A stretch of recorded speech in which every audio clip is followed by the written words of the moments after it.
Assalamualaikum anak-anak, jumpa lagi dengan Bu Nur. Masih dalam pembahasan kita tentang benda-benda alam.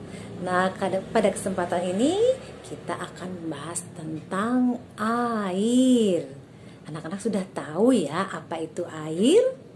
Nah, Bu Nur mau tanya, ada yang sudah tahu belum? Dari mana sih air itu asalnya? Oh iya, ada yang sudah bisa menjawab. Dari hujan. Iya, betul sekali.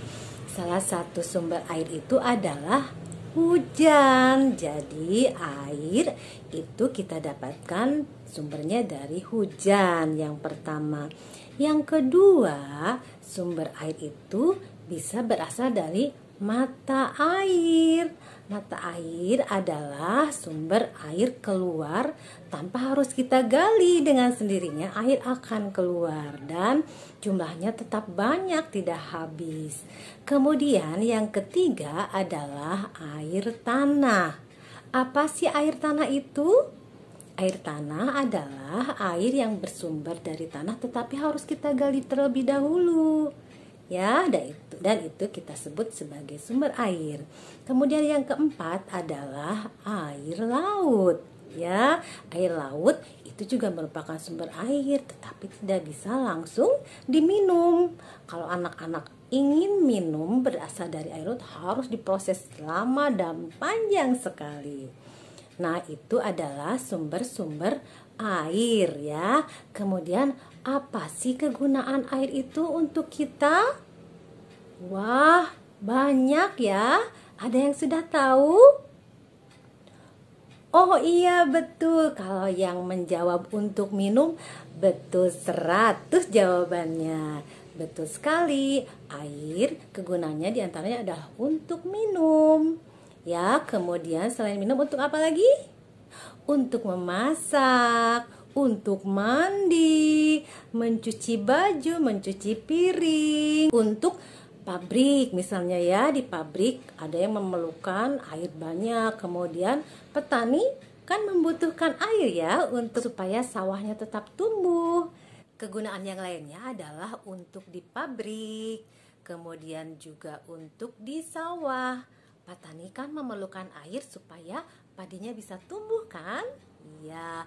Kemudian kegunaan air yang lainnya adalah untuk pariwisata.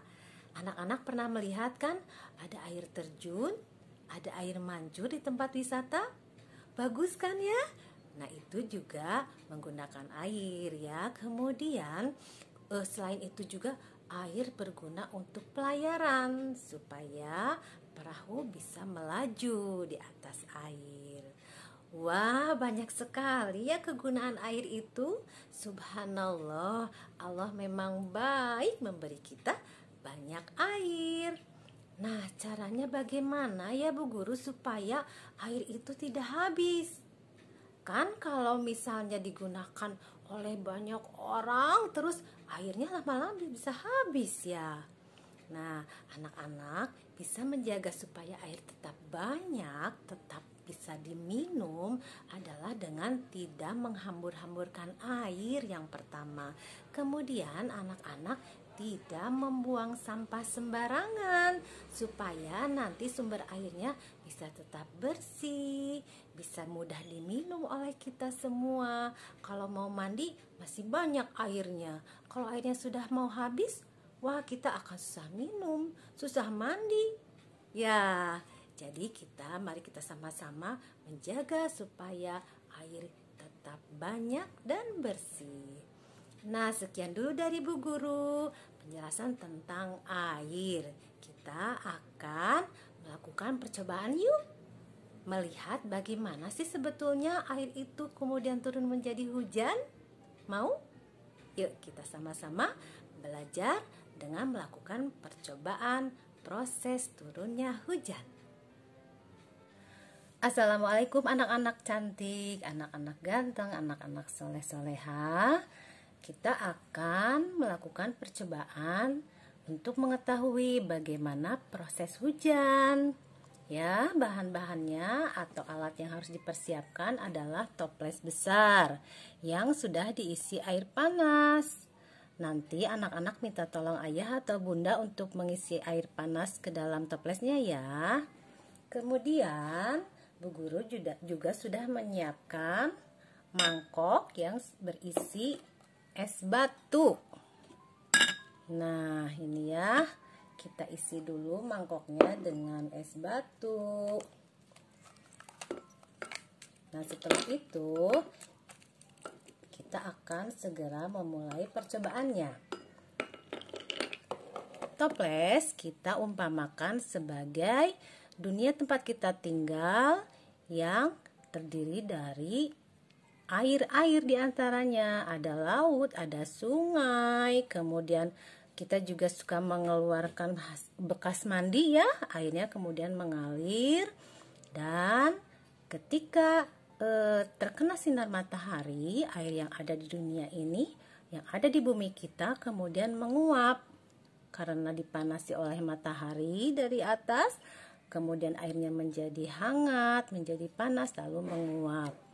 Nah, di atas ini kita umpamakan sebagai langit yang terdiri dari lapisan-lapisan atmosfer.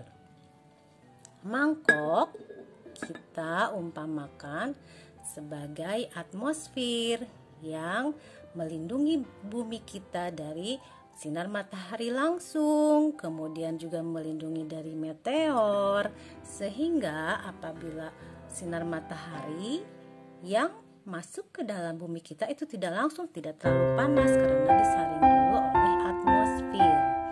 Nah, atmosfer itu karena di atas dingin, sehingga kita umpamakan dinginnya seperti es.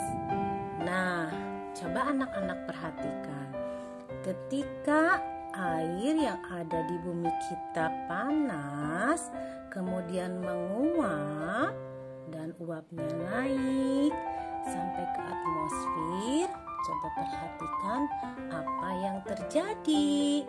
Kita tunggu beberapa waktu ya. Nah, setelah kita tunggu uap air sudah naik, coba anak-anak perhatikan. Dari bawah mangkok tadi mulai menetes air sedikit demi sedikit. Nah, terlihat kan? Seperti itulah mengapa hujan kemudian turun. Ketika uap air yang dari daratan sudah naik, kemudian membuat air yang membeku di atas atmosfer itu menjadi hangat dan mencair, sehingga turunlah menjadi hujan. Ya. Wah, anak-anak sekarang sudah tahu mengapa hujan turun. Ketika kita sudah merasa kegerahan, ketika sudah banyak uap air naik ke atas langit.